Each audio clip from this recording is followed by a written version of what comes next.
So the sense of the person, the magnetism of the person idea, identity is so strong. It's been pulled, something is pulled in, and you say, I've always been able to kind of retreat, to pull out away from this, to escape from that. But last night I'm not able to do it. So is the consciousness captured by the person, you see? It feels like that. It feels like that, you see.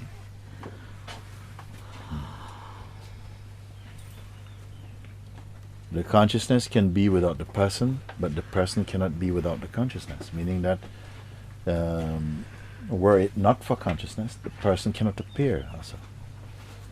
Now you must judge which is the greater, no? Stay with the greater thing. But let's go back to what you say, and pulled into the noise of the person. Is it so now also? Yeah, I mean, I just keep hearing all your videos and, you know, who's experiencing the pain and all that over and over, and it's just like... No, if it just becomes just, maybe the mind is flicked on the movie, the mind is put on the YouTube for you. You know, who are you? Who is this happening to? But it's become now just a noise. Yes. It's mechanical. Yes. Usually I... Yeah. Okay. But still, there is awareness even of this. Even when you say, you know, I used to be able to pull out, and now I'm not able to come out of it. You see, there is an awareness there that is still not in it. To say this, isn't it? You see, I used to be able to come out. There used to be space. At least I could retreat from this. But now I can't retreat. So this I who can't retreat is also seen or not. This is a significant thing. Yeah? Because if you feel, you know, like I'm so swallowed up, I can't get out, and you're sort of, something is panic. Oh, you know, what can I do? I used to be able to come back, but now I'm so in. So who is speaking? Is it the self that is saying this? There's Then a little bit of space. Yeah, you have to define now. What is your position? In the middle of the night, you know, wanting to throw up. I mean, I kept gagging. I was on my knees. And I surrender. And I mean, I was just shaking and trembling. And I screamed, fuck this! And it was just...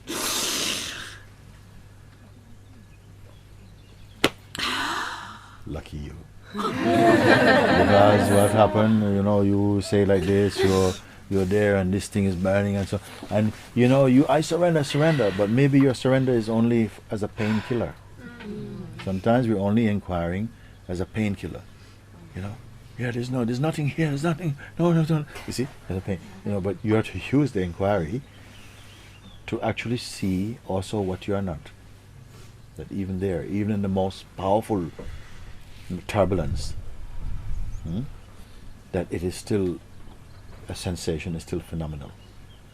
Even if it's in the veins, even it's like, but still behind there is a non-movement. Who sees it? It's okay that the screaming must happen, but you'll watch it. Sometimes you may even watch yourself fighting, but inside is like nothing at all is there, no? Like this fighting has to go through, but inside is nothing at all. So should there not be the fighting? No, the fighting has to happen sometime. Isn't it? And then when it is over, somehow there's no celebration either. But if there is a celebration, that is also seen also. And what space, what joy. You see. Because when you are established in the true place, the liberated mind has an option that the person does not have. The sadhaka, no? The one who is inside the inquiry, who understands. You have an option that the egoic identity does not have. You can retreat into emptiness. You can come to emptiness. most people cannot come to emptiness. We are suffering from the claustrophobia of not being able to step out of ourselves, so to speak. Everybody here, as I told you before, you have the power to bring a chaotic mind, emotions and so on, back into emptiness. You can do it. Why we don't do it? Because something chooses to continue in this fascination with what is happening, either by believing, maybe you fall into some kind of spell where you are still stuck or believing, I'm in this person and this thing is happening to me, and it takes someone who sees clearly, to slap you, wake up, pop. That's why I'm here. You see, sometimes the people, you go to the wrong people, and they say, never mind, darling, it will be over tomorrow, and all this, and come and have a brandy. You see, like this. But the one who knows says, there's no time for that. Whack! What's all these tears? And quickly your tears dry up, because your mind doesn't get the attention that it normally wants. It wants to be comforted and to be hugged and say, darling, you're so nice, but you're always so good, and so on. And say, oh, yeah, thank you. Oh, I feel better now. But you don't want to feel better now. You want to be free, isn't it? So that's why I'm here, Mooji. This is why you're here. This is good.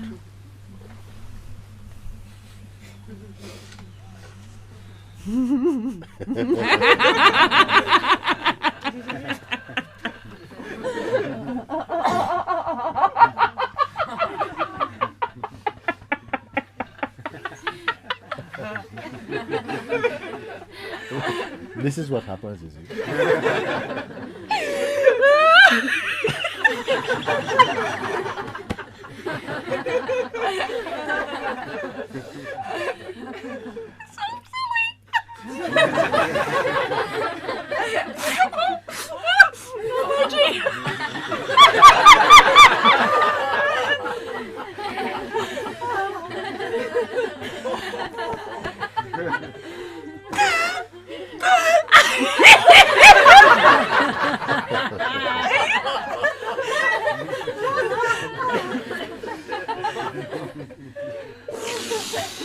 Oh, Mooji, I love you so much. It's all about love, actually. Even this fire in your belly, this burning and everything like that.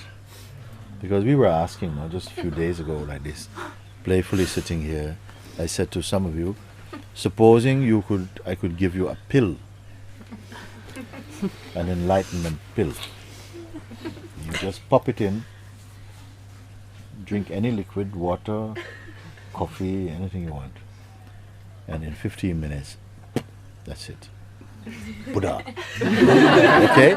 Or you continue like you are, looking and exercising your transcendental muscles. Looking and getting caught for a bit with the mind thing, and then kind of looking against it, but that is, and going through this in and out of focusness and so on, but steadying yourself, gradually firming up, using every experience to win yourself back. Which would you choose, you see? And some people say, I want the pill, man. Give us the pill, we want the pill. And some say, no. I want to ride the waves, I want to do it. I don't want to do it forever. If it can happen today, it would be good. But it feels more authentic. Then somebody asks, how long will the pill last? If we have to buy another pill next week, I'm not sure if I want the pill. You see?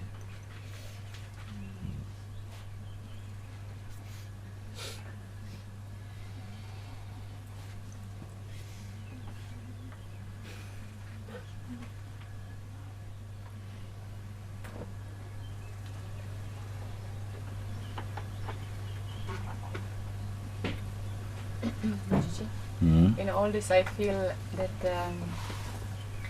even this ride and the waves and everything, and even if the pain comes and sadness, if it's seen from the right place, it's all joy. It becomes a joy. Why we would want just a pill? Because it's all. Because we have not really assessed the illness properly. You see, we look at the symptoms, the cause, we're missing the cause, you see. It's like a story I used to tell some time ago. It was one time, there was one village, Indian village, and it so happened the chief in the village was constipated. And he just could not go to the toilet, could not pass wind or nothing. And he was blowing up every day a bit more and very uncomfortably, could not sit properly. He was sitting on the side. So they tried all the Indian medicines and nothing was working. So one of them said, no, it's time to go and get some white man's medicine. So they found the best rider, and he said, I will go quickly. The nearest village, is 5 miles away. Okay, I will go. So he mounted the horse and he goes on, right? He arrives in the village, comes off, he goes into the pharmacy.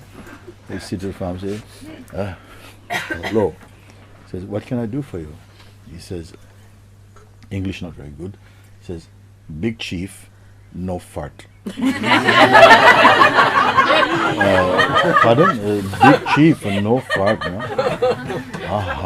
Okay, one moment.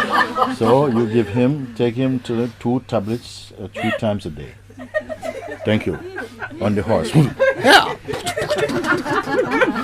So give the chief the tablets, 2 tablets 3 times a day. Nothing happened. Next morning the chief is again back on the horse, back to the same drugstore.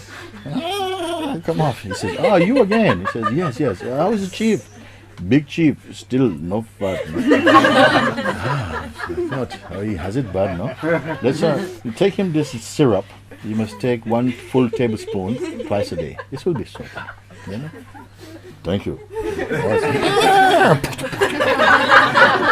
So they give the chief the medicine. Next morning. So again, he goes back and he goes into the pharmacy, and the pharmacist says, "You are here again." He says, "Big chief, still no fart." So one shaman was inside the shop, and then he walked outside. So when the guy came out with with another medicine, he says, "I tell you, just take this powder, put your finger like this, touch the powder, put it in the chief's mouth to take care of everything." Thank you. On the horse. Big chief, no fart. When he gets back to the village, he gave on the tongue. Then, 10 minutes later, back in the town, he sees a shaman on the way. He says, "Everything okay? Yeah, big chief, no fart?" He says, "No, big fart, no chief."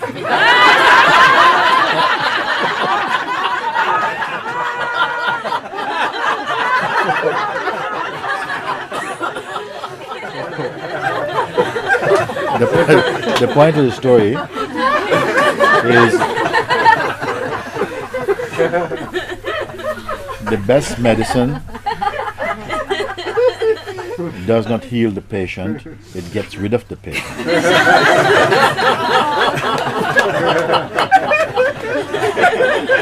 We have to find out who is this patient. We have been living like a patient and not very patient people.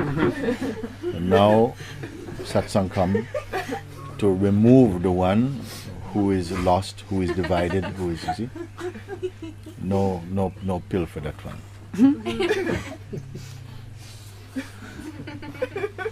You see, we want to be cured, we want to be healed, we want to be shown and to be all of these things. But the one who really knows you are there before even any condition comes. That you are even beyond health. You're perfect, you see. And this is the final understanding, but most people don't want it. They want still the drugstore fixture, you see. They still want 2 tablespoons of this, 3 tablets of this. So even that in the story of life, that is also as its part to play, that we will grow and mature and mature. But in a way we mature only to a stage where you're really ready to see what has never left you. Not to create. You cannot create that. You cannot perfect yourself until you perfect yourself into that. Is to see that one itself has always been perfect and it's always been yourself. It's almost like every layer of your expression, you are there also, but not completely. It's all a limitation. And if something is moving back from the belief, I am the body, comes, okay, now I am the body mind, and then I am the observer of the body mind, and then that which even observes the I amness itself, even the presence itself, the most holy state, even that also becomes phenomenal to that one. That is the stages, you can call it like that, into ultimate seeing. In a sense, actually, what are we here to do? Is to get cured. Cured of a belief, a misconception. That's the most direct way. And that cure can be in an instant also. It can be. But also it can be gradual, a series of instances of seeing, you see? That wears down this routine habit of disbelief. That brings us into the position of being always relating personally, you see? So that curing happens, because like a reflex, something keeps going back to the past, going back to the identity, relating from and as identity, personal identity. So this is why, in fact, we're here, no? Because you can, in a short time, be so immersed in the energy field of satsang, where the air is breathing this, the air, the vibe around you, is all just reminding you, working inside. When I hear somebody had a really terrible night, and I feel happy actually. So you know you're not in the world normally. When somebody's falling apart, people envy you here. Oh my God, it's your turn. I've been waiting to good falling apart. Doesn't happen. Maybe not everybody's going to be like that, but you have an understanding that you're just something is being processed out, is being burped out. You say as well, you were feeling some nausea, you wanted to vomit. These are all the kind of signs.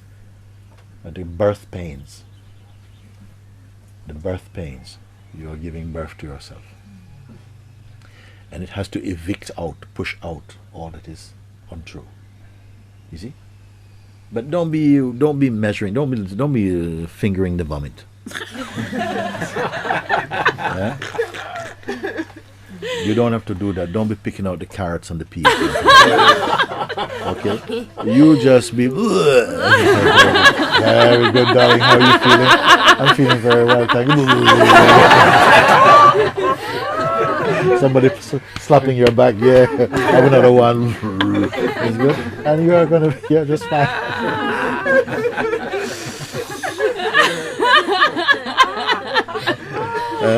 You'll be dribbling on your chin.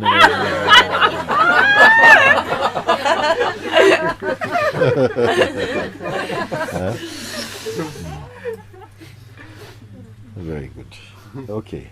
We're good? Yeah. Thank you.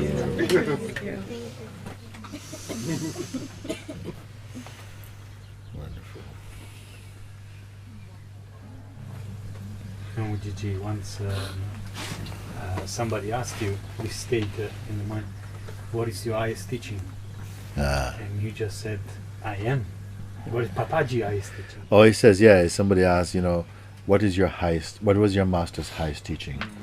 I said, I am my master Sahaja. Well, it just came out like that. But actually, looking back, I said, but it's true. You have to become your master Sahaja teaching, isn't it? Not talk about it. You have to imbibe and embody that teaching. You are here somehow to embody somehow your own inmost being. It's like the light is not going to come from outside; it comes from inside, actually, and it perforates that veil of personal identity and brings light into the world. We don't need so many books and all this stuff and how to do's and stuff. We don't need.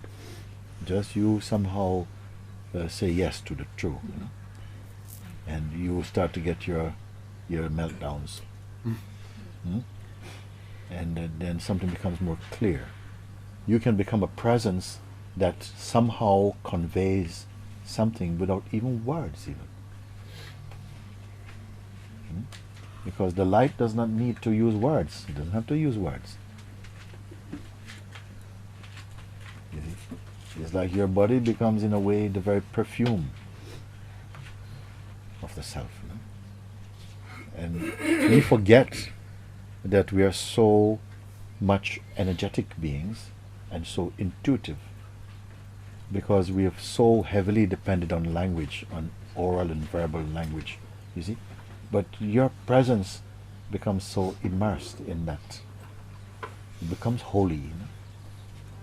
And then everybody can benefit out of silence. You know, well, we have to be a bit mature to really benefit from silence, in fact. You see?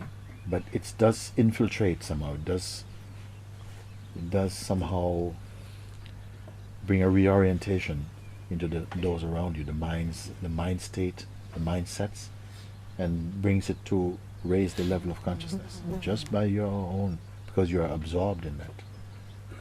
You see? Because we venerate words and concepts because we've developed that skill. Often greater skills, greater powers are in us, unexplored.